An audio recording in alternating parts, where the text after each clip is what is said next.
What am I even doing? Hi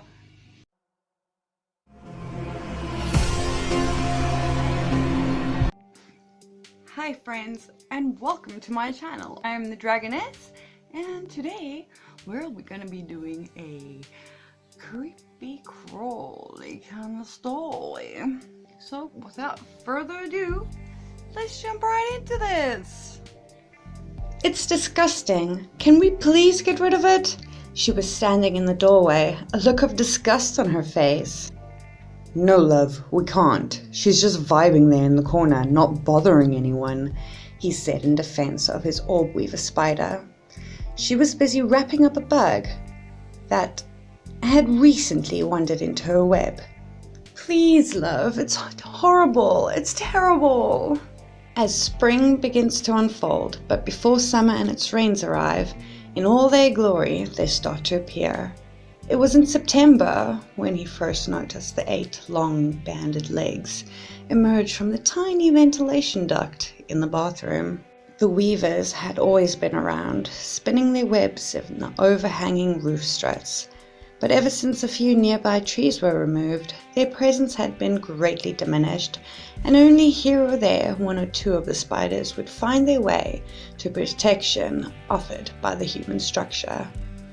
But this one had decided to actually enter the house, the bathroom to be specific. At first, he had decided to at least try keep her presence a secret. He was the only one who appreciated these creatures, who cared for their well-being in the household, always preferring to take them outside whenever his partner was baying for a brutal but quick execution via shoe. His girlfriend, a staunch arachnophobe, would have absolutely nothing to do with housing an apparent gorgeous specimen like this one. She stays, love. She's bothering no one. Exasperated, his girlfriend shrugged. Fine, but the first sign I see of babies, she's toast.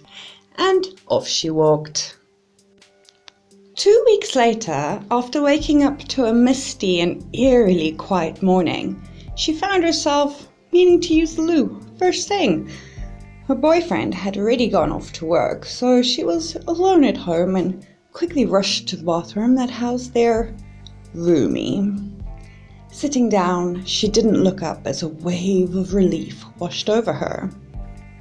She knew what she'd see: yellow banded legs, coal black body, little hairs, and beady little staring eyes. Okay, so she knew she couldn't actually see the eyes and hairs on account of the bug being a bit far away, but she knew they were there. As she finished up, she glanced up, and yep, there it was, still in all its spider glory. But there was something else as well, off in the corner of the web. A baggie, a little silken pouch surrounded by little specks. No, not specks. Specks didn't slowly scurry about. Babies. She realized. Scores of spider babies. No, no, no, she has to go, she was yelling loudly. This was not a game to her. She had given her boyfriend room to breathe and humored him for long enough. The spider would be off to heaven, or more likely the vertical opposite, already if he hadn't seen her march off to the bathroom and stopped her. But love, she's not bothering anyone. Leave her be and I'll get rid of her on the weekend. I promise. He stepped between her and the spider later that evening. She's just an animal. Just leave be and I'll take care of it. Damn it, fine. Till the weekend. She stormed out of the bathroom, leaving him alone with the spider. I'll make sure she doesn't get you. You'll be safe. She wasn't going to be safe. Not even a little. The next morning, when he left for work, the first thing she did was get the bug spray from the kitchen and marched off to fix things properly. If he wasn't going to do it, then she would. She pushed open the door and started spraying lemon-scented doom all over. "Gotcha!" she proclaimed loudly before bursting out into a coughing fit.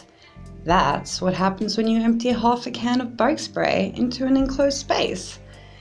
The fit subsided and she surveyed her attack, but it wasn't what she expected. There was a great web, the remains of some half-eaten meal, but no pouch and no struggling to breathe spider. She approached cautiously, thinking that perhaps the spider had fallen down in its fit. But no, there was nothing. The chemically saturated room was empty. "What the hell?" she said to herself before wandering off, puzzled. Had he actually done it and removed the spider? She clicked the kettle switch to on upon reaching the kitchen, the loud sound of the element rumbling away in the quiet house.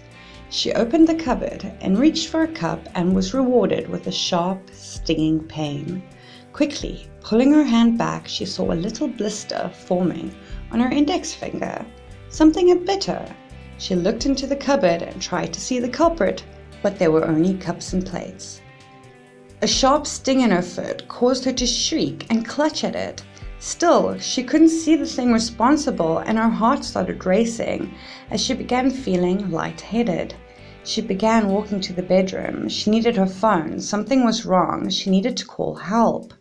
Another sharp sting, this time in her side, and had her screaming, swatting in response to this new pain. She had made contact with something that went flying across the room and landed somewhere with a thud. She tried to see what it was, but another wave of dizziness overtook her. She turned and continued on her way to the bedroom. She pushed open the door, and that's when the numbness spread all over her body, and she fell down next to the bed, paralyzed. She tried to scream, but only moans escaped her lips. She tried to move, but her arms and legs refused. So she lay there for what seemed to be hours before noticing that beneath her boyfriend's bedside table was a little white pouch with scores of little scurrying dots all over. Slowly, from behind the pouch, yellow banded legs came into view, followed by that cold, black body and those dead eyes. It came closer to her and closer, and she could almost swear that it was savoring her torment. Her thoughts were racing, fear, anger, panic, and frustration, but there was something else as well, something calm, a whisper, something in her head that wasn't her own. "You killer! You tried to hurt us. You tried to kill the children, and you hurt him too. He'll be mine soon." The last thing she saw were the little hairs on his body quiver with excitement. "But first, we hurt you." "Love, I'm home." "Babe?" he called out into the still, dark house. Work had been a nightmare again, and he could really do with some quality couple time. They hadn't been as close as this the last while, as he would have liked, and he blamed himself. Maybe tonight they would go out and do something special. He flipped the light switch on as he went into the bedroom. He pushed open the door and was greeted by a sight that took his breath away. She was sitting in front of the mirror with a gorgeous mane of white hair hanging loosely down her back. She was wearing a tight-fitting dress with spiderweb patterns all over. In her reflection, he could see one crystal blue eye and one white eye. Contact lenses he had seen her use before, but there was something different about them this time. Her lips were black, and she had done her nails, turning them into talons.